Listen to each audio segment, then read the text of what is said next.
تاریخ کی کتب اور احادیث کی کتب سے جائزہ لیں کہ جو آقا علیہ الصلاۃ والسلام نے ہجرت مدینہ فرمانے کے بعد پہلی درسگاہ مسجد نبوی سے ملحقہ قائم فرمائی تو وہاں پر کیا کچھ ہو رہا تھا، اور آج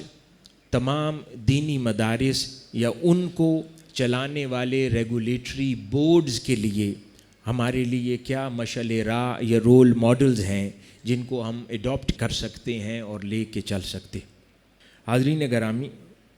یہ جو پہلی درسگاہ آقا علیہ الصلاۃ والسلام نے قائم فرمائی، اس کے اندر ایک خوبصورت نقطہ کہ وہ پہلی درسگاہ صرف افراد معاشرہ میں سے مردوں کے لیے ہی نہ تھی، یعنی یہ بھی نہیں فرمایا کہ پہلے مردوں کی درسگاہ اور مدرسہ قائم کر دیا ہو اور اس کے کچھ سالوں کے بعد اس افراد معاشرہ یا معاشرے کی خواتین کے لیے تعلیمی درسگاہ اور مدرسے کا قیام عمل میں آیا ہو، بلکہ آقا علیہ الصلاۃ والسلام نے اکٹھے جہاں پر مردوں کے لیے درسگاہ صفہ کو قائم فرمایا، اسی طرح کچھ ایام کو الگ کر کے ایک دوسرا مقام واضح فرما دیا مسجد نبوی میں کہ جہاں پر خواتین مدینہ منورہ سے تعلق رکھنے والی اور رہنے والی وہاں اپنی علمی اور تعلیمی سرگرمیوں میں مصروف ہوا کرتی۔ تو پہلا بنیادی اقدام یہ کہ دونوں جینڈرز کو بیک وقت تعلیم کے زیور سے آراستہ فرمایا۔ یہ پہلا بنیادی نقطہ ہے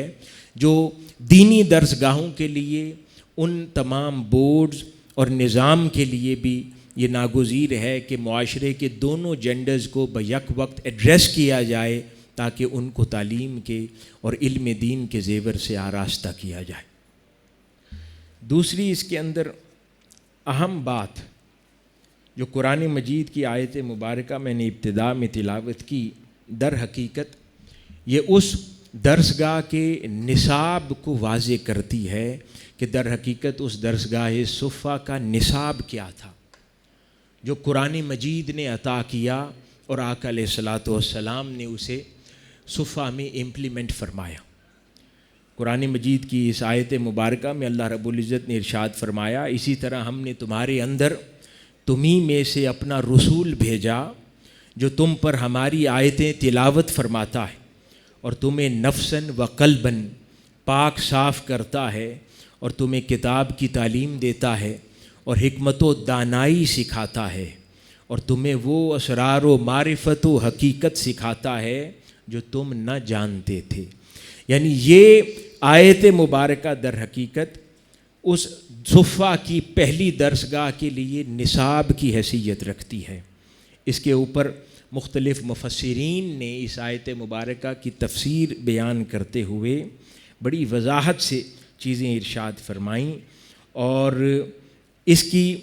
تقسیم کی کہ در حقیقت 5 طرح کے مضامین یہ آیت مبارکہ اپنے اندر رکھتی ہے جس کو تعلیم کیے جانے کا درس دیا جا رہا ہے۔ اس میں سے پہلا مضمون قراءت قرآن ہے، دوسرا مضمون تزکیہ نفس ہے،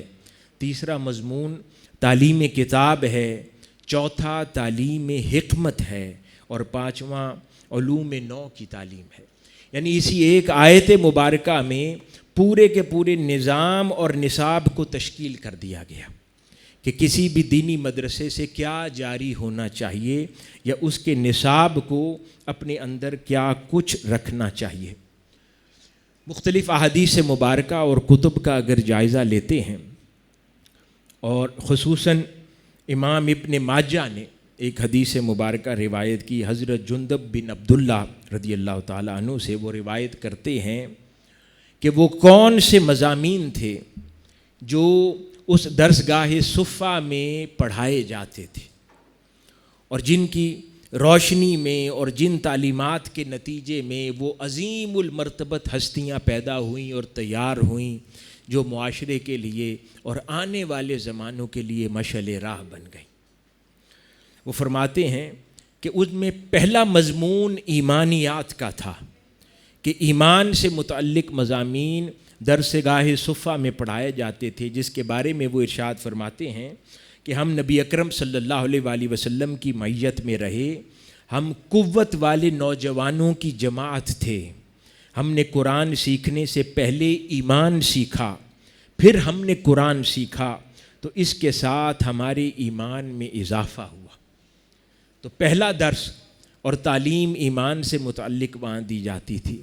پھر دوسرا مضمون جو درسگاہ صفا میں پڑھایا جاتا تھا اور کتب تاریخ، کتب تفاسیر اور احادیث کی کتب میں کثرت سے روایات کے نتیجے میں ہم تک پہنچا، وہ قرآن مجید کی تعلیم اور علوم تھے۔ اس میں نہ صرف فن قرات تھا بلکہ اس کے اسرار و رموز تھے، لحن تھا، تیاری تھی، اور پھر قرآن مجید کے دیگر علوم، یعنی دوسرے درجے پر قرآن مجید کی تعلیم دی جاتی تھی۔ اس کے بارے میں حضرت حذیفہ بن یمان رضی اللہ تعالیٰ عنہ فرماتے ہیں کہ رسول اللہ صلی اللہ علیہ وآلہ وسلم نے ارشاد فرمایا، قرآن کریم کو عربوں کے لہجے اور آوازوں میں پڑھو، یعنی یہ حکم ارشاد فرمایا، اور اسی حکم کی تعمیل میں درسگاہ صفا میں یہ تعلیم دی جاتی۔ پھر ارشاد ہوتا ہے کہ تیسرا مضمون جو اس درسگاہ میں پڑھایا جاتا تھا وہ تفسیر قرآن تھا، تفاسیر پڑھائی جاتی تھی۔ اور اس کے بارے میں حضرت زید بن ثابت رضی اللہ تعالیٰ عنہ ارشاد فرماتے ہیں کہ جب آخرت کا ذکر آتا تو آقا علیہ الصلوۃ والسلام ہمیں اس کے معنی سمجھاتے، جب دنیا کا ذکر آتا تو اس کے معنی و مطالب ارشاد فرماتے، ہم طعام اور کھانے کا ذکر کرتے تو آقا علیہ الصلوۃ والسلام اس کے معنی و مطالب ارشاد فرماتے اور ہمیں سمجھایا کرتے۔ اور آقا علیہ الصلوۃ والسلام اس درسگاہ صفا کے واحد معلم نہ تھے، آپ تو معلم اعظم ہیں۔ آپ نے آگے بہت بڑی جماعت معلمین اور اساتذہ کی صحابہ کرام میں سے تیار کی، جن کا حوالتاً میں کچھ ذکر کرتا آگے چلوں گا، کہ جو در حقیقت یہ سارے الگ الگ مضامین کا الگ الگ استاد تھا جو اس درسگاہ صفا میں پڑھاتا تھا۔ اسی طرح تیسرا مضمون جو وہاں پڑھایا جاتا تھا وہ تزکیہ نفس تھا، یعنی تصوف کی تعلیم درسگاہ صفا کے بنیادی نصاب کا حصہ تھی جو وہاں پر دی جا رہی تھی۔ اور پھر تصوف کی تعلیم کے لیے بنیادی طور پر ایک معلم کا بھی خود رول ماڈل ہونا ضروری ہے، اس لیے جن صحابہ کرام کو آقا علیہ الصلوۃ والسلام نے یہ تزکیہ نفس اور تصوف کی تعلیم دینے کے لیے مقرر فرما رکھا تھا، وہ اپنے طبقہ صحابہ میں اپنے تزکیہ نفس، اپنے اخلاق، اپنی تصوف اور اپنی خشوع و خضوع اور اخلاص کے حوالے سے جانے جاتے تھے۔ انہی کو یہ مضمون سونپا گیا تھا پڑھانے کے لیے، جس سے ایک لیسن جو آج کے مدارس کے لیے بھی میسر آتا ہے کہ ہم نے اگر نصاب میں پہلی مرتبہ نظام المدارس کے ذریعے حضور شیخ الاسلام کی ایک تاریخی کاوش کے نتیجے میں تصوف اور اس سے متعلقہ مضامین کو نصاب کا حصہ بنایا ہے، تو اب یہ پورے ملک میں جتنے بھی مدارس اس نظام سے وابستہ ہو رہے ہیں ان کے لیے یہ ضروری ہے کہ جن اساتذہ کا انتخاب کیا جائے اس طرح کے مضامین کو پڑھانے کے لیے، وہ اپنی اخلاقیات کے اندر اپنی روحانی، علمی، فکری صلاحیتوں کے حوالے سے بھی مؤثر ہوں، تاکہ ان طلباء طالبات کے سامنے ایک اچھے رول ماڈل کے طور پر سامنے آ سکیں اور ان سے وہ طلباء طالبات استفادہ بھی کر سکیں۔ یعنی پڑھا تو اگر وہ تصوف کی کتب میں سے عوارف المعارف رہے ہوں، لیکن ان کے اگر اخلاق اور کردار میں وہ خوبصورت روایات نہ جھلکتی ہوں تو بچوں کو اس سے استفادہ نہ ہو پائے گا۔ اگر وہ پڑھانے والے اساتذہ بھی خود ان تصوف کی روایات کے امین ہوں گے اپنی اخلاقیات کے اندر، تو یقینی طور پر وہ درسگاہ صفا کے ان فیوزات کے امین بھی بن جائیں گے اور ان بچوں کی تربیت کرنے میں بھی مؤثر ثابت ہوں گے۔ اسی طرح اگلا مضمون علوم القرآن اور علوم الحدیث کے علاوہ جو پڑھایا جاتا تھا وہاں پر وہ حکمت تھا۔ قرآن مجید میں جب ہم ذکر پڑھتے ہیں تو کتاب و حکمت اکٹھے آتا ہے،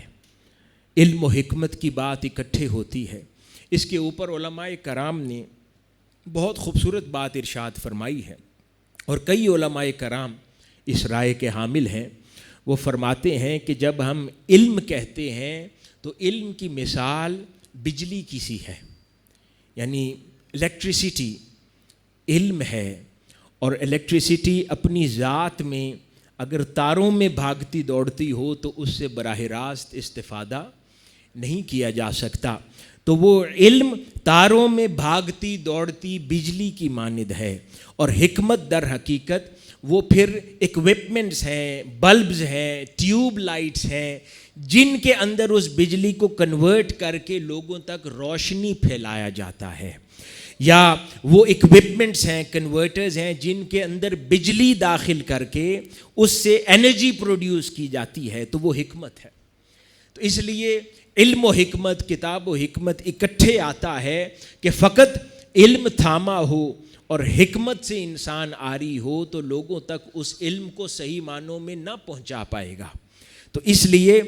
حکمت خصوصیت کے ساتھ درسگاہ صفہ میں سکھائی جاتی تھی، پڑھائی جاتی تھی. اب حکمت ایک ایسی شے ہے جو بطور مضمون پڑھائی نہیں جا سکتی، اس کے لیے رول ماڈل یعنی پریکٹیکل امپلیمنٹیشن کی ضرورت ہوتی ہے. اس کے لیے آقا علیہ الصلوۃ والسلام کی ذات بابرکات صحابہ کرام کے سامنے آپ کی سنت مطہرہ، آپ کے فیصلے، آپ کے احکامات، آپ کے ڈیسیژنز، یہ سارے امور صبح و شام آپ کی صحبت میں بیٹھ کر جو صحابہ کرام دیکھتے تو وہ آپ کی صحبت سے حکمت سیکھتے تھے. یعنی اس درسگاہ میں اساتذہ سے علم سیکھتے تھے اور اس عظیم صحبت سے حکمت سیکھتے تھے. تو وہ دونوں مل کر کسی بھی شاگرد کو یا تلامذہ میں سے کسی بھی فرد کو کامل کر دیتی ہے. تو یہ اس حکمت کو بھی لوگوں تک پہنچانے کا خصوصیت سے اہتمام کیا جاتا، اور اس حکمت کو پہنچانے کا سب سے بہترین انتظام آقا علیہ الصلوۃ والسلام کے اسوہ مبارکہ کی پیروی ہوا کرتا. اب آقا علیہ الصلوۃ والسلام کا اسوہ مبارکہ آج تو ہمارے سامنے احادیث مبارکہ اور سنت نبوی صلی اللہ علیہ وآلہ وسلم کی صورت میں کتب میں ہے، لیکن جیتا جاگتا پھر کوئی ماڈل آج دیکھنا چاہے تو تاریخ اس بات پر شاہد اور گواہ ہے کہ تاریخ اسلامی میں وہی مدارس انہوں نے تاریخ کے اندر اپنا نام اور مقام پیدا کیا ہے جن مدارس کے اندر عظیم المرتبت روحانی اور صاحب عرفان اساتذہ پڑھایا کرتے تھے. انہوں نے یہ مقام پیدا کیا ہے. آج جامعہ الازہر کا ہم ذکر کرتے ہیں تو بڑی بڑی برگزیدہ ہستی، کہیں امام ابن حجر عسقلانی ہوں تو کہیں امام عینی ہوں، کہیں امام شارانی ہوں، بڑی بڑی ہستیاں یہ اسی جامعہ الازہر کی نہ صرف پیدا کردہ تھیں بلکہ اسی جامعہ الازہر میں پڑھایا کرتی تھی. کہیں جامعہ نظامیہ کی بات کریں تو وہ امام غزالی کی سرپرستی میں تھا، کہیں جامعہ نظامیہ دمشق کی بات کریں تو حضور شیخ اکبر محی الدین ابن العربی رحمۃ اللہ علیہ جیسی عظیم المرتبت خود ہستی پڑھا رہی تھی. تو وہی جامعات ہمیشہ تاریخ کے اندر مقام پیدا کر پائی ہیں جہاں پڑھانے والا خود صاحب مقام تھا. تو انہوں نے ان شاگردوں کے اندر وہ صلاحیت پیدا کی. کیونکہ وہی صاحب مقام صحبت ہی علم کے ساتھ حکمت دینے کی صلاحیت رکھتی ہے. تو میں مبارکباد دیتا ہوں ان تمام مدارس اور ان مدارس میں پڑھانے والے اساتذہ، مدارس میں پڑھنے والے تلامذہ کو کہ اللہ پاک نے آپ لوگوں کو اس نظام کے ساتھ الحاق نصیب کیا ہے جسے ہم نظام المدارس پاکستان کہتے ہیں، جو اس دور کی عظیم المرتبت صاحب مقام، صاحب عرفان ہستی شیخ الاسلام پروفیسر ڈاکٹر محمد طاہر القادری مدظ اللہ العالی کی زیر نگرانی چل رہے ہیں. تو یقیناً جہاں پر اس نصاب کے ذریعے علم دیا جا رہا ہے وہاں پر آج ان کی حیات مبارکہ میں ہمارے سامنے عظیم الشان اس دور میں حکمت کا رول ماڈل بھی موجود ہے. تو ہم ان کی ذات سے پیدا ہونے والی حکمت اور معاملات سے بھی اسی طرح استفادہ کر کے لرننگ کر سکتے ہیں. یہ تبھی ممکن ہوگا جب اپنے مدارس میں پڑھنے والے تلامذہ کو اس ذات اور شخصیت کی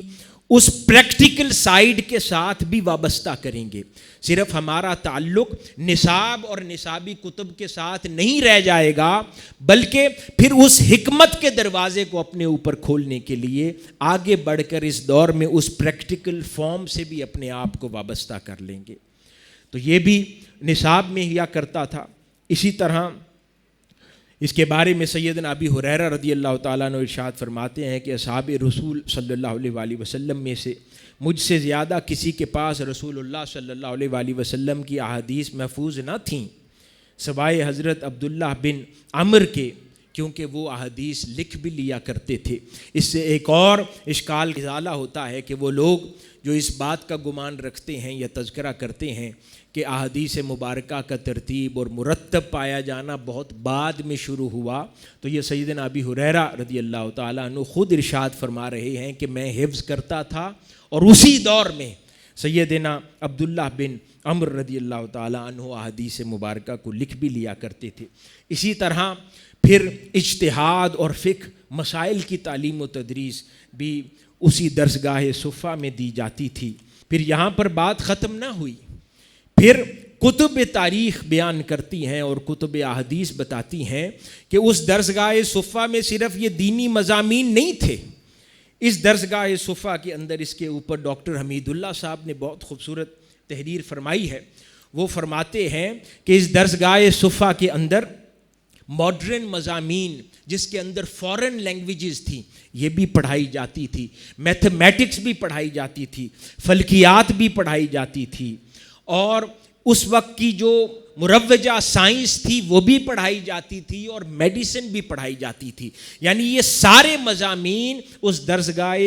صفہ کے نصاب کا حسن ہوا کرتے تھے. اس درسگاہ صفہ کے اندر فورن لینگویجز میں پرشین لینگویج بھی تھی اور دیگر. پھر اس تفریق کو بھی ختم کر دیا گیا کہ اگر کوئی مضمون یا سبجیکٹ اس وقت مسلمانوں میں موجود نہیں ہے تو دیگر اقوام سے بھی پڑھانے کا اہتمام کر لیا جاتا. اور اس کی عظیم الشان مثال وہ پھر غزوہ بدر کے اندر قیدی بننے والے مشرکین مکہ کی ہے کہ جب آپ نے ان کے لیے سزا میں تخفیف یا ختم کرنے کا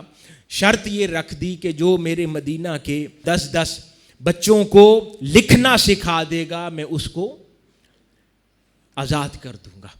یعنی مشرکین مکہ کے پاس بھی جو فن تھا وہ بھی اس درسگاہ صفہ کے ذریعے بچوں میں منتقل کیا گیا. یعنی اس حد اور قید کو بھی اتنی وسعت آقا علیہ الصلوۃ والسلام نے عطا فرمائی کہ اسے ختم کر دیا جائے. اور میڈیسن میں نے عرض کیا کہ جسے طب نبوی آج کہتے ہیں، اس پر خصوصیت کے ساتھ درس دیا جاتا تھا. میتھمیٹکس کے حوالے سے بیان کیا جاتا ہے کتب کے اندر کہ پراپر اس پر مضامین ہوتے. نہ صرف یہ، پھر موسمیات کے اوپر بھی سبجیکٹس درسگاہ صفہ میں پڑھائے جاتے. یہ تعلیم دی جاتی کہ ہوا جس سمت سے چل رہی ہو تو اس کا زراعت پر اثر کیسا ہوگا، میدان جنگ میں اس کا اثر کیسا ہوگا. یعنی یہاں تک بھی تفصیلات بچوں کو سکھائی جاتی تھیں.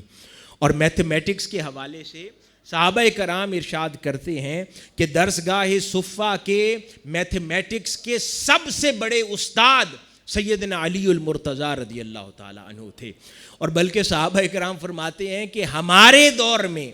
سیدنا علی المرتضیٰ رضی اللہ تعالیٰ عنہ سے زیادہ میتھمیٹکس کا کوئی ماہر ہی نہ تھا.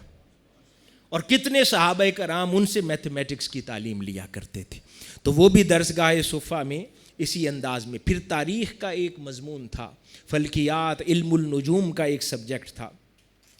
ہیریڈیٹری کی سائنس وہ پڑھائی جاتی تھی. تو یہ بہت سارے مضامین درسگاہ صفہ میں پڑھائے جاتے تھے. اور آج میں نے عرض کیا کہ ہر نظام کے لیے ایک رول ماڈل چاہیے، اور دینی مدارس کے لیے درسگاہ صفہ ہمارے لیے رول ماڈل ہے. اگر آقا علیہ الصلوۃ والسلام کے قائم کردہ اس پہلے درسگاہ کے اندر یہ سارے مضامین پڑھائے جا سکتے ہیں تو آج ہمارے نظام سے، دینی تعلیمی اداروں سے یہ مضامین کیسے نکل گئے؟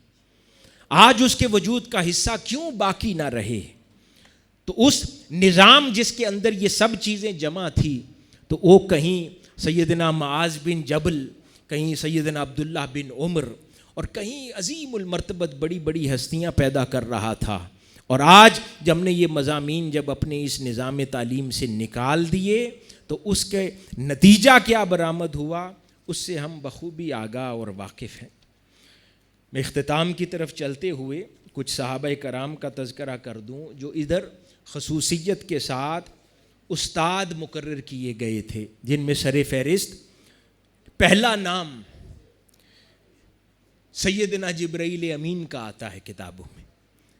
کہ قربان جائیں ایسی درسگاہ پر جہاں پڑھانے والے معلمین کی صف میں خود سیدنا جبرائیل امین بھی ہوں اور ان سے پڑھنے والے صحابہ ہوں۔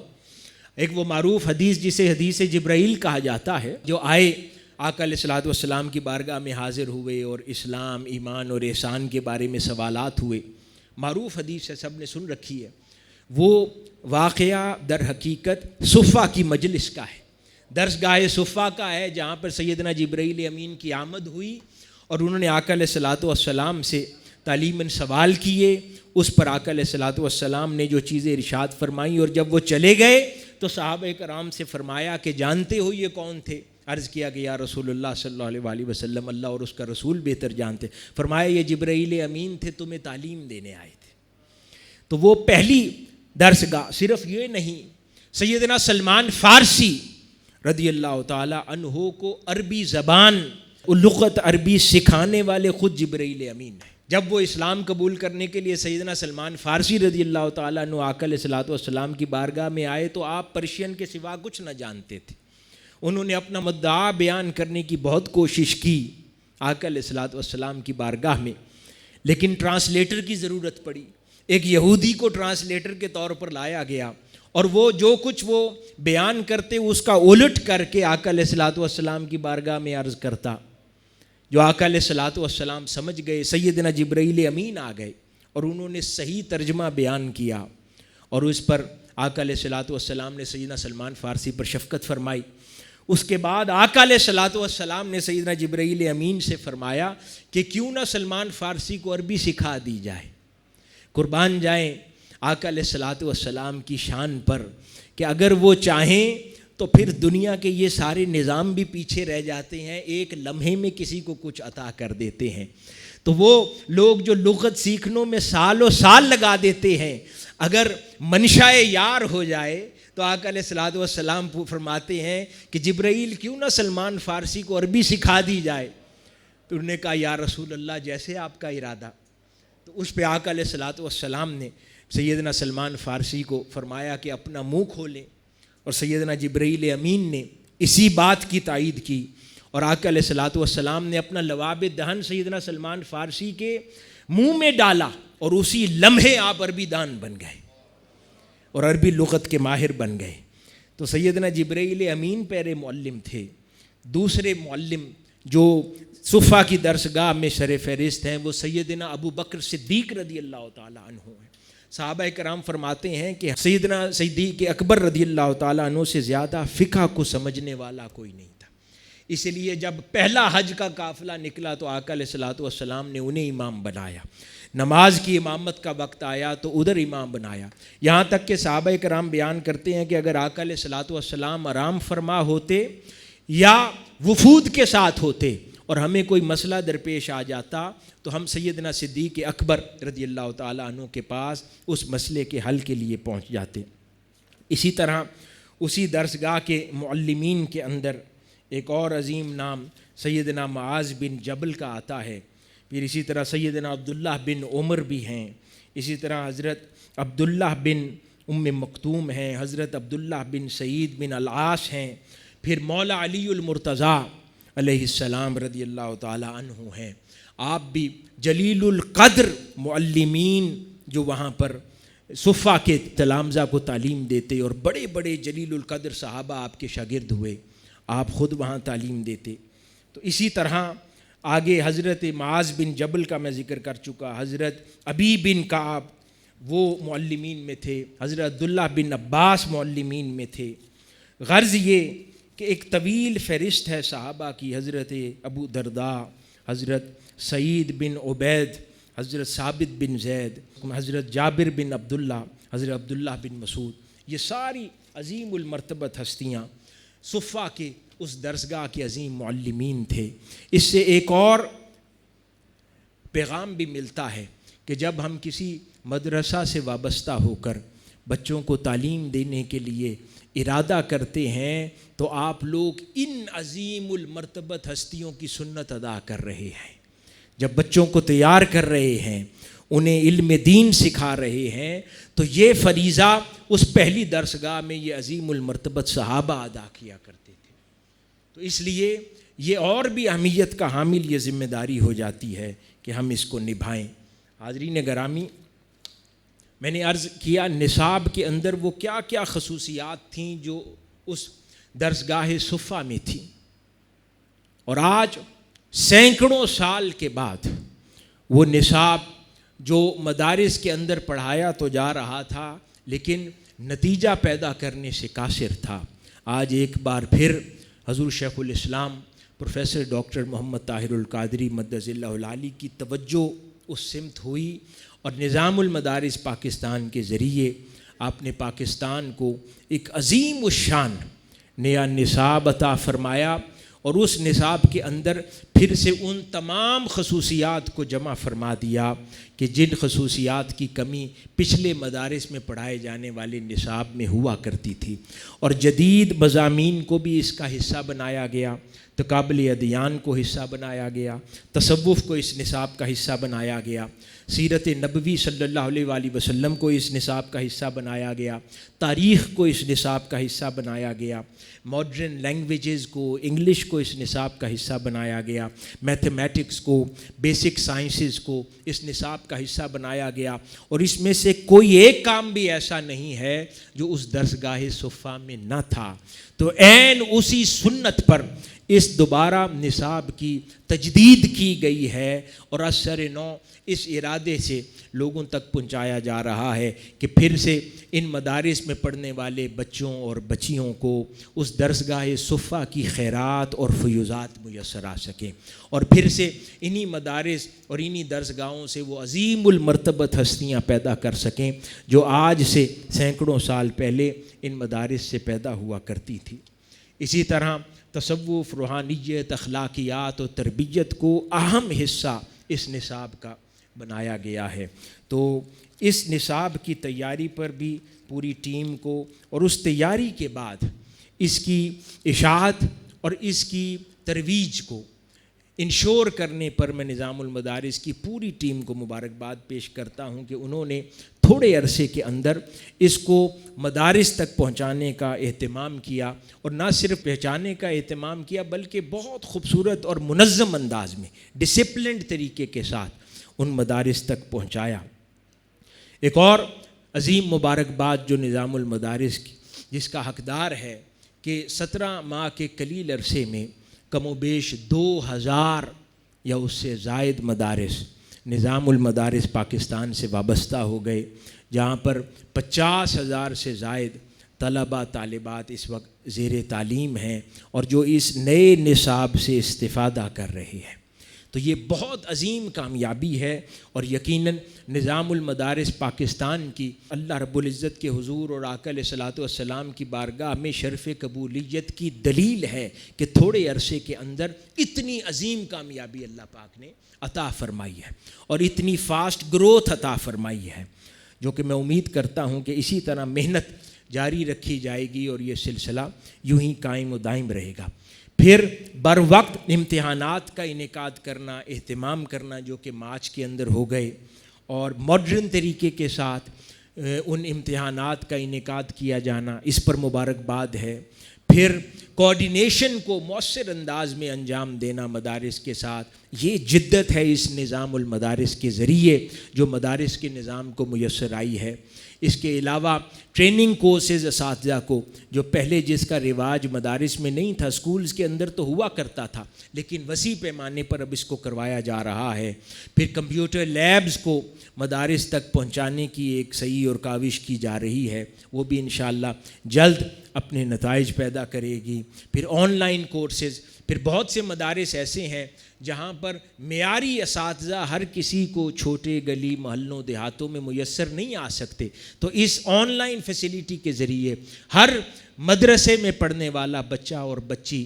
کہیں پر بھی بیٹھے ہوئے بڑے استاد اور معلم سے استفادہ کر سکتے ہیں، اور کسی دور دراز دیہات میں بیٹھا ہوا بچہ جو دینی تعلیم حاصل کر رہا ہے، وہ دنیا کے کسی اور کونے پر اس سبجیکٹ کا بیٹھا ہوا ماہر استاد وہ بھی براہ راست اس سے شاگردی اختیار کر سکتا ہے۔ تو اس نظام کو ذریعہ بنایا ہے اس کو مؤثر کرنے میں۔ تو یہ، اور اس کے بعد ایک آفیشیل کنووکیشن کا اہتمام کیا گیا ہے ایک ڈسپلن طریقے سے، جس میں آج آپ لوگ شریک ہیں۔ اس کو بھی پرانی روایات سے ہٹ کے ایک ماڈرن نہج پر اس کی روایت ڈالی جا رہی ہے، تاکہ بچوں کو اپریشیٹ کیا جائے، ان میں میڈلز تقسیم کیے جائیں، شیلڈز تقسیم کی جائیں، پرائزز تقسیم کیے جائیں۔ تو ان تمام کاوشوں اور کامیابیوں پر میں مبارکباد پیش کرتا ہوں، اور خصوصیت کے ساتھ ایک اور اس نصاب کی اور اس نظام کی جو اہمیت ہے وہ یہ کہ اس کے اندر فرقہ واریت نہیں پائی جاتی، کیونکہ یہ اس عظیم المرتبت ہستی کی سرپرستی میں یہ نظام چل رہا ہے کہ جو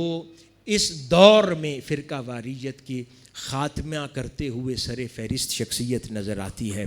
اور انتہا پسندی کا خاتمہ کرتے ہوئے سر فہرست شخصیت نظر آتی ہے۔ یہ اسی شخصیت کا قائم کردہ نظام ہے، اور یہی وجہ ہے کہ اس نظام اور اس نظام میں پڑھائے جانے والے نصاب کے ذریعے میں امید کرتا ہوں کہ کوئی بھی بچہ اور بچی تنگ نظر پیدا نہیں ہو سکتے، وہ اکوموڈیٹنگ، انکلوزیو اور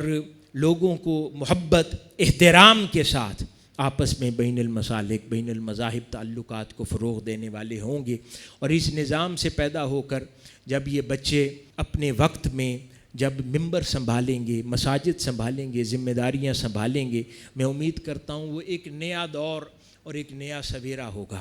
جو آج آواز ہمیں ممبر سے نہیں سنائی دیتی، وہ اس نظام سے فارغ و تحصیل ہونے والے بچوں کی زبانوں سے ضرور سنائی دے گی انشاءاللہ۔